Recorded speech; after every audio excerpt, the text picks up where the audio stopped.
지난 금요일이 무슨 날이었는지 아시죠? 전 세계인의 스포츠 축제라고 할 수 있는 리우 올림픽이 시작된 날입니다. 브라질이라고 하는 나라가 전반적으로 좀 어려움을 겪고 있기 때문에 많은 우려들이 있었음에도 불구하고 적어도 이제 금요일 날 있었던 그 개막식만 놓고 봤을 때는 참 성공적으로 좋은 개막식을 치렀다, 이렇게 많은 외신들이 이야기를 하는 것 같아요. 이전에 있었던 여러 올림픽의 개막식들에 비해서 보면 이번 리우 올림픽의 개막식이 그 비용으로 볼 때 굉장히 적은 비용을 사용했다는 얘기 혹시 들으셨습니까? 가깝게는 바로 직전에 2012년도 런던에 있었던 올림픽에 비해서는 12분의 1 정도 아마 비용을 사용한 것 같고요.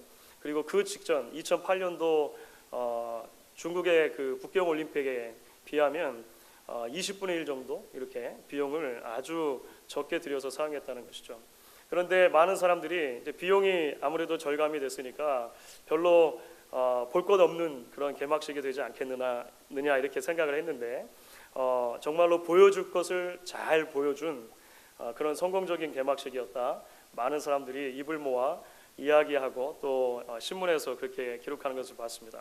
그 이유가 뭘까요? 그 이유는 이번에 개막식을 하면서 특별히 두 가지 핵심 주제 가치에 집중을 했기 때문입니다. 하나는 환경이라고 하는 것이고 하나는 올림픽 정신이라고 하는 것입니다. 그러니까 사람과 사람 사이에, 사람과 자연 사이에 끊임없이 대립하고 문제가 생기고 하는데 그 사이에 화평하고 화목하고 유대하고 연대하고 하는 그런 그 올림픽의 기본 정신이 있잖아요. 이 핵심 가치를 집중해서 계속 이야기해 주었고, 그것이 비록 이전의 개막식들보다 많이 화려하지는 않았지만 전 세계적으로 끊임없이 테러나 그런 전쟁의 위험이 있고 또 증오 범죄가 창궐하고 또 자연재해나 사람이 만들어낸 인재로 인해서 몸살을 앓고 있는 그런 우리의 살고 있는 시대 가운데 많은 사람들에게 잔잔한 감동을 주었다, 이렇게 생각이 되어집니다. 그게 어쩌면 핵심 가치의 힘인 것 같아요. 핵심 가치. 그러니까 어려운 순간일수록, 위기의 순간일수록 우리 공동체는 무엇을 위해 존재하는가? 지금 우리가 하는 일은 도대체 뭔가? 우리의 공동체는 무엇을 위해 존재하지 않는가? 라고 하는 것에 대해서 생각하고 집중하고 붙드는 것이 어두운 밤길을 걸어가는 사람들에게 마치 등대와 같이 방향을 제시해주고 길을 비춰준다, 이런 생각을 좀 이번 개막식 관련해가지고 생각해보게 되었습니다. 저희가 우리 교회가 가지고 있는 핵심 가치 5가지에 대해서 계속 말씀을 나누고 있는데요. 이 말씀을 나누는 동안에 제가 기대하는 것도 마찬가지입니다. 이 핵심 가치들이 인생의 중요한 순간마다 여러분의 신앙과 삶을 붙들어줄 수 있기를 기대하고 바랍니다. 이 핵심 가치들이 위기와 고난의 순간마다 저희 신앙의 공동체, 우리 교회가 흔들리지 않고 굳건히 설 수 있는 그런 좋은 발판들을 계속해서 만들어줄 수 있기를 기대하고 바란다라고 하는 것입니다.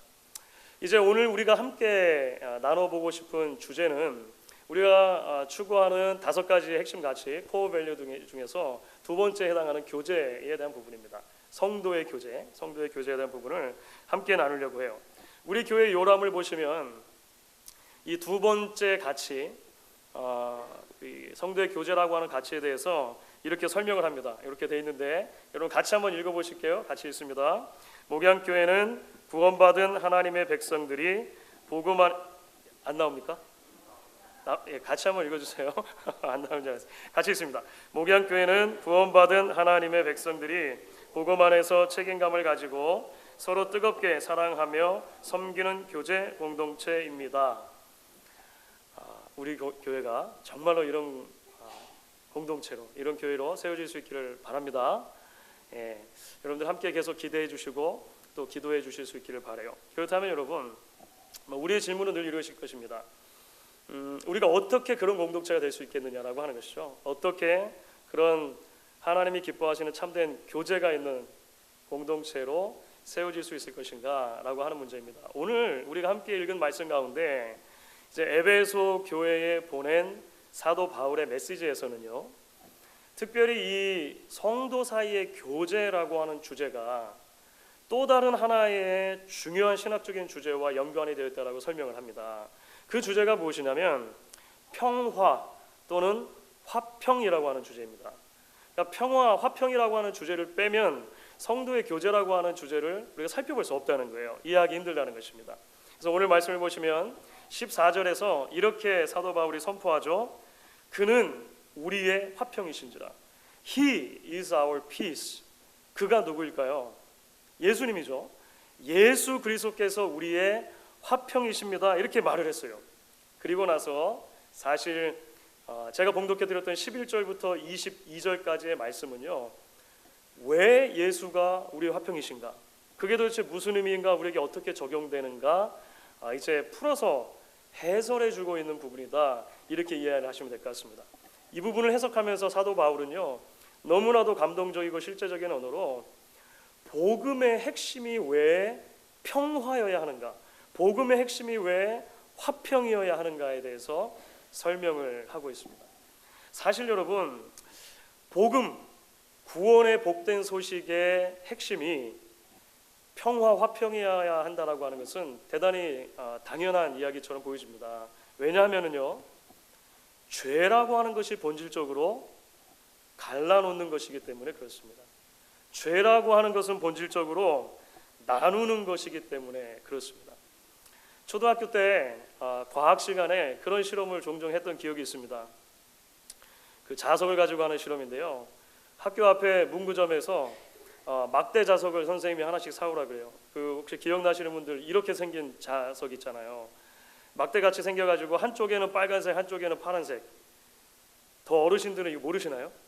아마 그것이 하여간 제 초등학교 다닐 때는 이런 거를 사오라 그럽니다. 그러면은 이제 과학 시간에 두 명이 꼭 책상에 앉잖아요. 짝꿍하고 앉으니까 짝꿍하고 같이 실험을 하라고 하는 것입니다.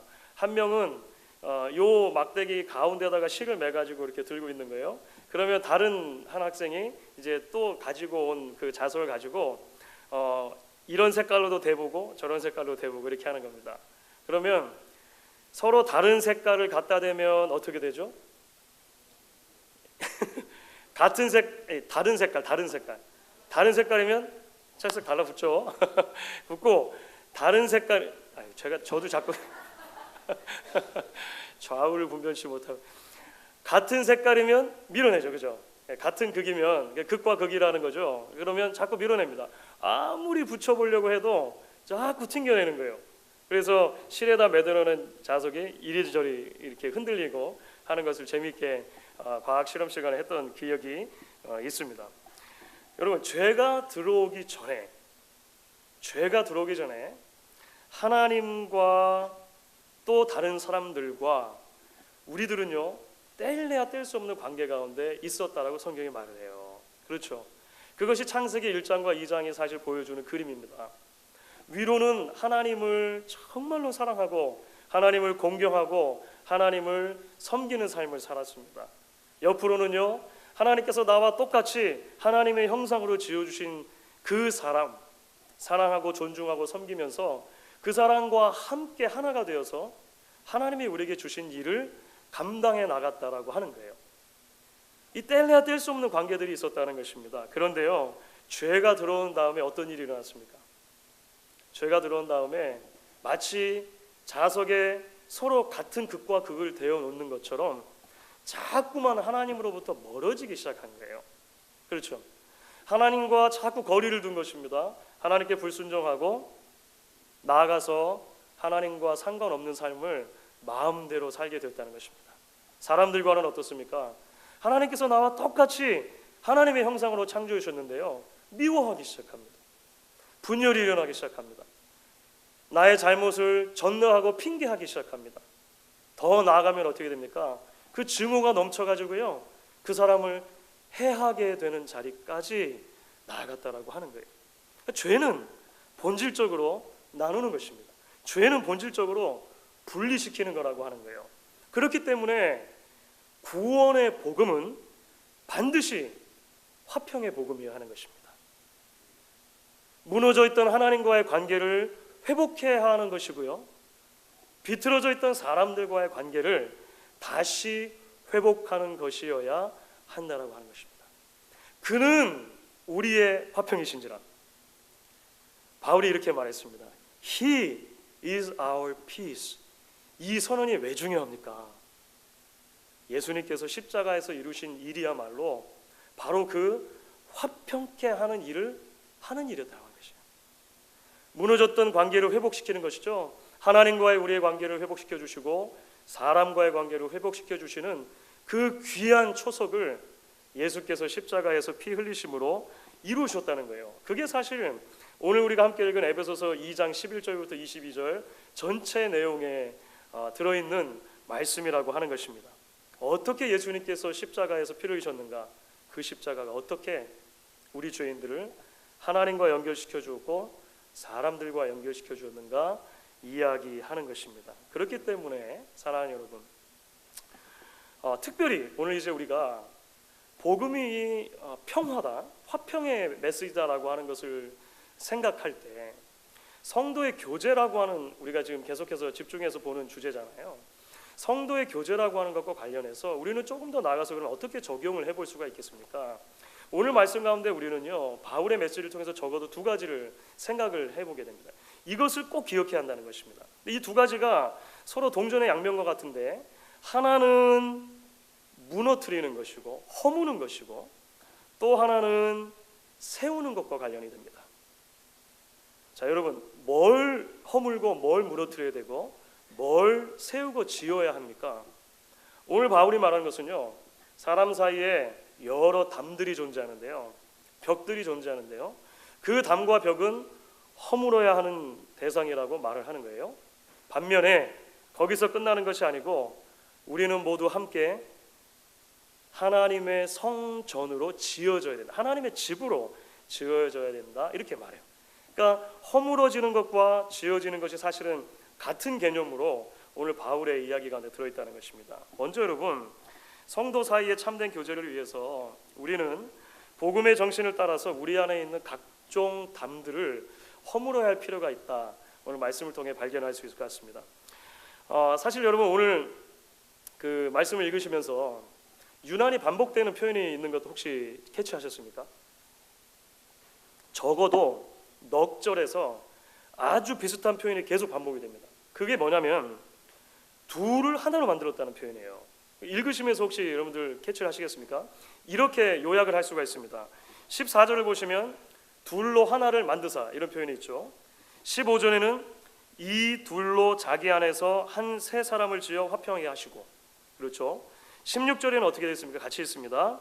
이 둘을 한 몸으로 하나님과 화목하게 하려 하심이라. 18절에는요, 우리 둘이 한 성령 안에서 아버지께 나아감을 얻게 하려 하심이라. 대단히 중요한 것 같아요, 그렇죠? 굉장히 중요하니까 4번이나 반복을 해서 말한 것입니다. 둘이 하나가 됐다니까요, 여러분. 진짜 하나가 된 거예요. 이렇게 말한 거예요. 너무너무 중요하니까 말한 것입니다. 자, 그러면 이 둘의 정체가 무엇입니까? 이게 좀 사실 어렵습니다. 이게 좀 가까이 잘 성경을 살피지 않으면 얼른 캐치해내기는 어려운데요, 전후 문명을 살필 때 이 둘의 정체는 유대인과 이방인입니다. 유대인과 이방인이에요. 이것은 그 에베소서 전체 맥락에서 그렇게 우리가 캐치할 수 있습니다. 유대인과 이방인 사이에 담이 있었다는 거예요. 구분이 있었다는 거예요.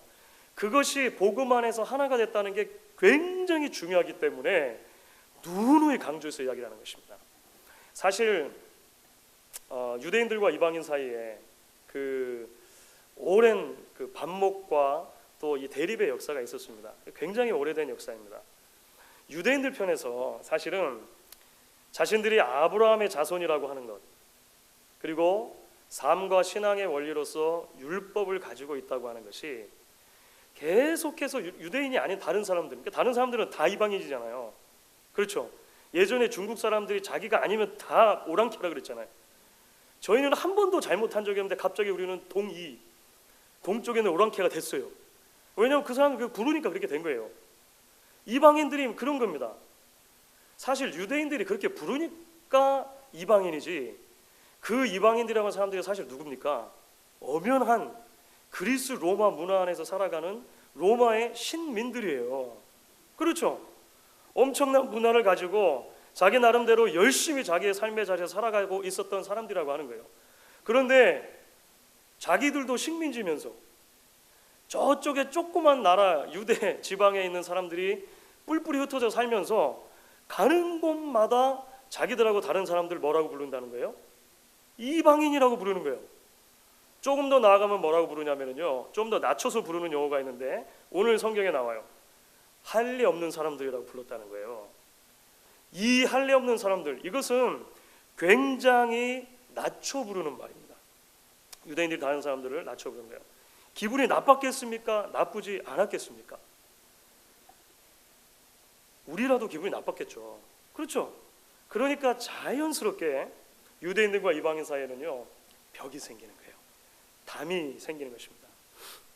제가 말씀드리는 담은 사실 추상적으로 마음속에만 있는 담만을 말하는 것도 아닙니다. 실제적으로 예배의 자리에서조차도 담들이 생기기 시작했습니다. 유대인들은 하나님을 예배하는 성전을 지어놓고 나서 그 성전에다 금을 긋기 시작했습니다. 성전의 뜰에다가 담을 세우기 시작했어요. 그래서 이 담 너머로는 유대인들이 들어갈 수 있으나 이 담까지만 이방인들이 들어갈 수 있다라고 정해 놓았습니다. 예배 자리에다가 줄을 긋은 거예요. 그러니까 설령 이방인들 중에 이스라엘 민족들이 섬기는 하나님께 관심을 갖고 예배를 드리고 싶은 사람들이 온다 하더라도 유대인들이 들어갈 수 있는 그 뜰 안까지는 못 들어가는 거예요. 실제로 예수님과 거의 동시대를 살았던 유대인 역사가 중에 요세푸스라고 하는 사람이 있는데요. 이분이 그렇게 그 기록을 남겼습니다. 그 뜰과 뜰 사이에 경고가 붙어 있었다는 거예요. 경고가 붙어 있는데 로마의 공용 언어인 라틴어와 그 당시 사람들이 대부분 다 사용할 수 있었던 헬라어로 보통 기록이 되어 있었고, 그 내용은 이방인들이 요 뜰을 넘어가면 죽임을 당할 것이다 라고 하는 무시무시한 내용이었는데, 실제로 고고학적으로 바이블이 됐어요. 무슨 글씨인지 잘 모르시겠죠? 이게 헬라어, 옛날 헬라어인데 요거는 이제 헬라어로 써 있는 그 워닝 사인이 발견된 겁니다. 이런 사인이 어디 있었냐면요, 저 예배 자리에 있었다니까요. 교회당 안에 있었다니까요. 여기까지는 누구는 들어올 수 있고 여기는 누구는 들어올 수 없고 나눴다는 것입니다. 여기를 들어오면 죽음도 불사해야 된다, 책임질 수 없다, 이렇게 말했다는 것입니다. 그런데 여러분, 오늘 바울이 말하는 거예요. 복음은 유대인과 이방인 사이를 하나로 만들었다는 것입니다. 우리에게는 이게 별로 큰 충격을 안 하다는데 바울 당시에 유대인들이나 이방인들에게는요, 이게 얼마나 큰 충격이었을지 여러분 상상해 보십시오. 그렇죠? 오랜 세월 동안 쌓여왔던 그 마음의 벽, 실제의 벽이 예수 그리스도의 십자가 안에서 허물어지고 여러분들 하나가 됐습니다, 이렇게 선포하는 거잖아요. 여러분, 어떻게 하나가 될 수 있습니까? 바울이 말하는 논리는 이것이죠. 복음은, 예수 그리스도의 십자가는 유대인이나 헬라인이나 사실 별 차이 없이 똑같은 자리에 놓고 출발한다는 거예요. 유대인들이 아브라함의 자손이고 율법을 가지고 있다 손 치더라도 하나님 앞에서 그것 가지고 구원 얻을 수 없다는 것입니다. 유대인이나 이방인이나 똑같이 구원을 받는 방법은 하나라는 거예요. 화목 제물로 오신 예수 그리스도 안에서만 가능하다는 거예요. 그러니까 이제 출발선이 같아져 버렸습니다. 예전에는 이게 출발선이 다른 줄 알았거든요. 출발선이 같아졌어요. 유대인이라고 더 자랑할 것도 없고 이방인 헬라인이라고 해서 더 특별할 것도 없다라고 하는 것이 복음의 메시지였다라고 하는 것입니다. 그래서 14절 말씀을 보시면 이제 계속해서 이렇게 말하는 겁니다. 우리 같이 한번 14절 읽어보도록 하겠습니다. 그는 우리의 화평이신지라 둘로 하나를 만드사 원수된 것 곧 중간에 막힌 담을 자기 육체로 허시고. 여러분, 이 선언이 얼마나 놀라운 선언인지 조금 이해가 되십니까? 원수 되었던 것, 그것이 예수 그리스도의 십자가 안에서 자신의 육체를 찢으심으로 말미암아 해결이 되었다는 것. 이게 복음의 능력이라는 것입니다. 사랑하는 여러분, 죄의 본성은요 자꾸 담을 쌓는 데 있습니다. 그렇죠? 죄의 본성은 자꾸만 사람들 사이에 담을 쌓고, 담을 쌓음으로 나의 나됨을 확인하려고 하고, 담을 쌓음으로 남과 나를 구별하여 내가 안전하다고 자꾸 생각하게 만듭니다. 사실 우리가 살고 있는 이 사회에 얼마나 많은 그런 담들이 있는지 알 수가 없어요. 인종 간에 넘지 못할 것처럼 보이는 담들이 여전히 있습니다. 가진 자와 가지지 못한 자들 사이에 담이 있는 것처럼 보여요. 배운 사람과 배우지 못한 사람들 사이에, 남자와 여자 사이에, 어른과 젊은이들 사이에 눈에 보이는, 또 때로는 눈에 보이지 않는 수많은 담들이 존재한다는 것입니다. 벽들이 존재하는 것 같아요. 올해 들어가지고 여러분 전 세계에서 일어난 뉴스들을 한번 주목해서 보십시오. 2016년에 들어서만 하더라도 사람들 사이에 그 수많은 담들이 얼마나 많은 폭력과 얼마나 많은 안타까운 일들을 가져왔는지 우리가 목도하지 않습니까? 담들이 더 낮아져야 되는데 자꾸 더 높아져요. 더 높아집니다. 하지만 여러분, 이런 담들이 이 세상에만 있는 것이겠습니까? 그렇죠? 예수 안에서 하나님과 화평을 누리게 된 성도들과 그 성도들이 모인 공동체인 교회 안에도 여전히 크고 작은 여러 담들이, 벽들이 존재한다는 것을 우리가 시인하지 않을 수 없는 것 같습니다. 여전히 교회 안에도요 인종에 대한 선입견이 있습니다. 이 담들이 있습니다. 한 예로 미국 흑인 크리스찬의 95%는 흑인 교회를 다닙니다. 무슨 말인지 이해가 되십니까? 흑인 크리스찬의 95%는요 흑인 교회를 다니는 거예요. 다민족이 함께 섞여서 예배하는 것이 여전히 대단히 힘들고 사실 불편한 일이라고 하는 것입니다. 교회 안에도 가진 자와 가지지 못하는 자들 사이에 보이지 않는 담이 있는 것 같아요. 남자와 여자 사이에, 어른들과 젊은이들 사이에, 신앙생활을 오래 한 사람들과 그렇지 않은 사람들 사이에 여전히 우리가 의도했던 의도하지 않았던 많은 담들이 존재한다는 것입니다. 사랑하는 여러분, 오늘 말씀은 우리에게 도전하는 거예요. 복음 안에서 누리는 성도의 참된 교제, 그 성도의 참된 교제는 끊임없이 우리의 사이에 있는 그 담들을 허무는 과정이어야 된다는 것입니다. 그 담들을 계속 놔두고는 사실 우리가 참된 교제라고 말하는 것이 거짓말이라는 거예요. 온전히 이루어질 수 없다라고 성경 이야기를 하는 것입니다. 15절이 그래서 우리에게 이렇게 말할 때 이것이 참 흥미롭다 생각을 합니다. 여러분들 오늘 15절 말씀 같이 한번 읽어보도록 하겠습니다. 법조문으로 된 계명의 율법을 폐하셨으니 이는 이 둘로 자기 안에서 한 새 사람을 지어 화평하게 하시고, 예수의 십자가 사건을 통해서 어떤 일이 일어났는가? 바울이 좀 독특한 표현을 사용하죠. 한 새 사람을 지었다.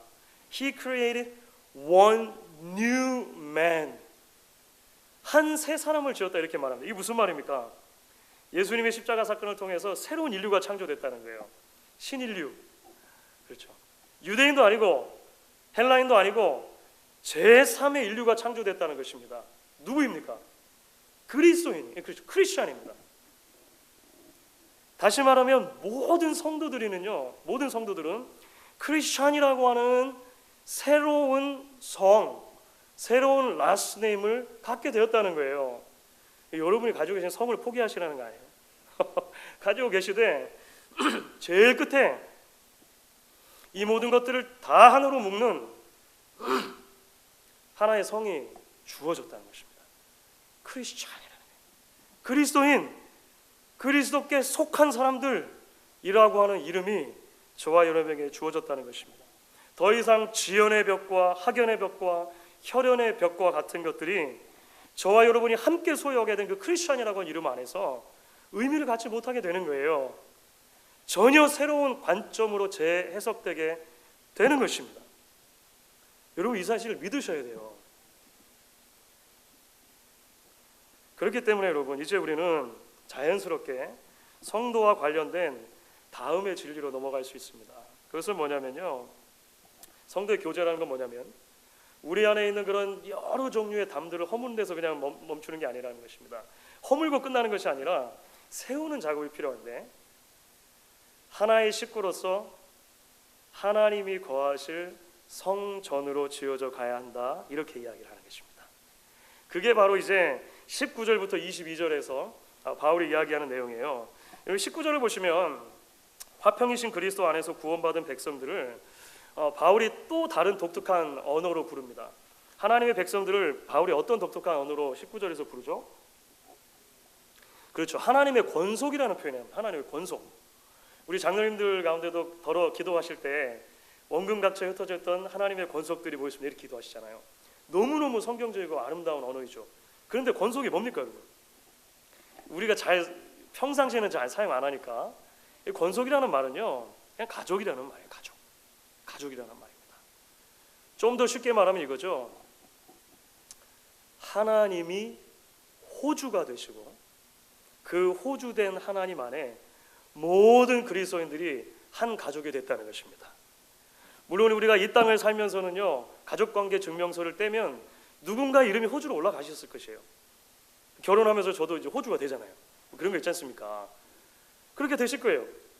하지만 여러분, 영적인 측면에서 우리가 가족관계 증명서를 떼면 어떤 결과가 나올까요? 와, 이게 놀라운 건데요, 우리 다 한 가족이 된 거예요. 그렇죠?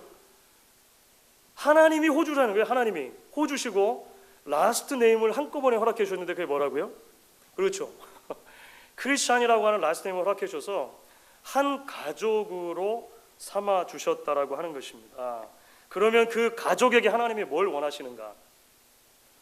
호주이신 하나님께서 거하시기에 불편함이 없는 거룩한 성전을 우리가 함께 이루라는 것입니다.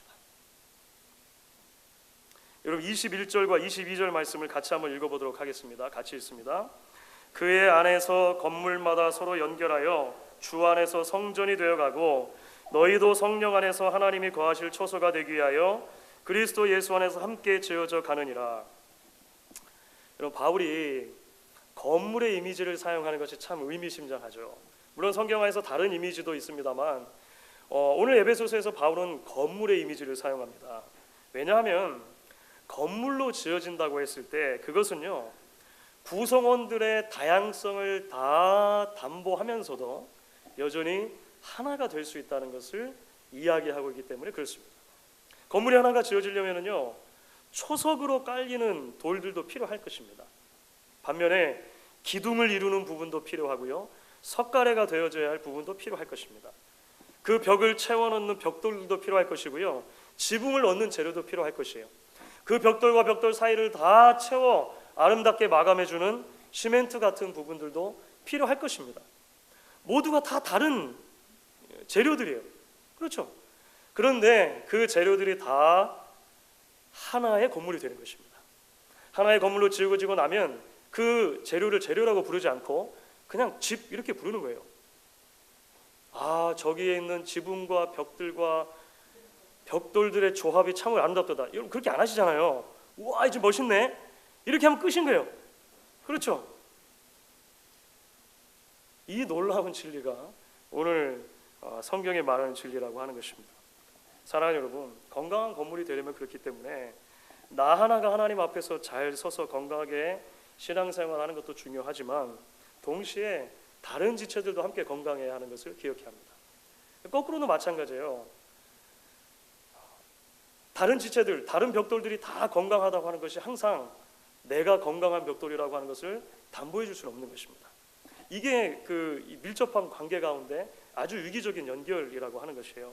그래서 우리를 앞서갔던 신앙의 선배들이었던 청교도들은 이렇게 늘 말했습니다. 성경은 혼자 믿는 기독교에 대해서 아는 바가 없습니다. 이렇게 말. 성경은 혼자 믿는 기독교에 대해서 아는 바가 없습니다. 한 신앙의 공동체 안에서 나의 신앙의 인격과 나의 삶이 늘 확인되고 점검받아야 하는 게 정상인 것입니다. 다른 이들의 아픔과 약점을 함께 보듬으면서 더 건강하고 더 성숙한 공동체로 세워져 가야 되는 것이 정상이라고 하는 것입니다. 우리 교회가 하나님 앞에서 그러한 공동체로 세워질 수 있기를 간절히 소망하는 것입니다. 서론의 올림픽 말씀을 제가 잠깐 드렸는데요. 뭐니 해도 제 평생에 가장 잊을 수 없는 올림픽, 기억에 가장 남는 올림픽은 1988년 서울 올림픽인 것 같습니다. 아마 여러분들도 그러신 분들 많으실 것 같아요. 저는 이제 서울 근처에 있는 고등학교를 다니고 있었습니다. 그래가지고 88 올림픽 때 그 올림픽 경기에 동원이 돼가지고 응원을 하러 갔었어요. 생전 처음 보는 경기들 이런 것도 가서 보고, 저는 그때 처음 테니스라는 걸 가서 구경했습니다. 우리 친구들 중에 아무도 테니스가 뭔지를 아는 사람이 없었어요. 그래서 옆 친구를 보면서 야, 이 경기는 왜 한 번 저기 하면은 15점이 올라가냐? 그 다음 왜 30점이지? 그 다음 왜 40점이지? 서로 아무것도 모르는데 하여간 가라고 하니까 동원이 돼가지고 하여간 봤던 기억이 있습니다. 이게 참 재밌었어요. 재밌었는데 여러분들 혹시 그 88 올림픽 때 올림픽 주제가가 생각나십니까? 네, 그렇죠. 코리아나라고 하는 그룹이 불렀던 손에 손잡고, 참 좋은 노래예요. 그렇죠. 그래가지고 하도 고등학교 때 따라 부르고 그래서 지금까지도 가사가 기억이 나고 잊혀지지가 않습니다. 거기에 보면 이런 가사 나오죠. 손에 손잡고 벽을 넘어서 우리 사는 세상 더욱 살기 좋도록. 멋있잖아요. 그렇죠? 88 올림픽이 지난 지 28년이 됐습니다, 여러분.